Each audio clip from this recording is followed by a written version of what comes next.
ఈ రోజున వాళ్ళకి 11 సీట్లకు పరిమితం అయ్యారు, ఈరోజు లేరు, ధైర్యం లేదు వాళ్ళకి. విజయాన్ని తీసుకోగలిగారు కానీ ఓటమి కూడా ధైర్యంగా కూర్చుకునే వాళ్ళకి స్థాయి లేదు, వాళ్ళకి పారిపోయారు ఇక్కడి నుంచి. భావంలో ఉండే తీవ్రత భాషలో ఉండాల్సిన అవసరం లేదు. భాష మనుషుల్ని కలపడానికి కానీ విడగొట్టడానికి కాదు, భాష విద్వేషం రేపడానికి కాదు, పరిష్కరించడానికి. ఎంత జటిలమైన సమస్య అయినా, భయంకర సమస్య అయినా చర్చల ద్వారా పరిష్కరించుకోవడానికి కానీ వివాదం సృష్టించడానికి కాదు. ఈ సభ ఉన్నది అందుకు. కానీ మనం చూసింది వాళ్ళ దగ్గర నుంచి బూతులతోటి, వ్యక్తిగత దోషులతోటి రాష్ట్ర పురోభివృద్ధిని ఆపేశారు.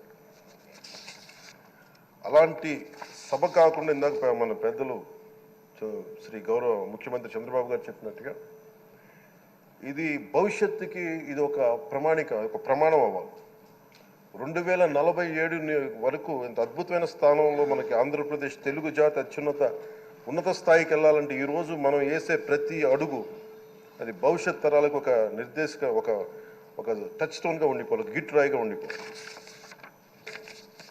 ఈ 5 ఏళ్ల ప్రజా ప్రస్థానంలో ఈ విలువైన 5 ఏళ్ళు రాబోయే తరానికి గొప్ప భవిష్యత్తునిచ్చేలా, అన్నం పెట్టే రైతుకి, కౌలు చేసుకునే రైతుకి, రైతు కూలీకి అండగా ఉండేలా, మహిళలకి భద్రతతో పాటు ఉన్నత స్థాయికి ఎదిగేలా, ప్రభుత్వ ఉద్యోగులకి భద్రత కల్పించేలా, పశువు పక్షి ప్రకృతి సర్వజనులందరికీ కూడా మతాలకి ప్రాంతాలకి అతీతంగా సుభిక్షంగా అభివృద్ధి పదంలో ఆంధ్రప్రదేశ్, ఆంధ్ర రాజ్యం అద్భుతమైన ప్రగతి సాధించేలా ఈ చర్చలు సాగాలని కోరుకుంటూ, సభాపతి అయ్యన్న పాత్రుడి గారికి మీ ఆధ్వర్యంలో ఈ సభ ఒక సరికొత్త సాంప్రదాయానికి, సత్సాంప్రదాయానికి ఇది తెరతీయాలని కోరుకుంటూ మీకు మరోమారు శుభాభినందనలు తెలియజేసుకుంటాను.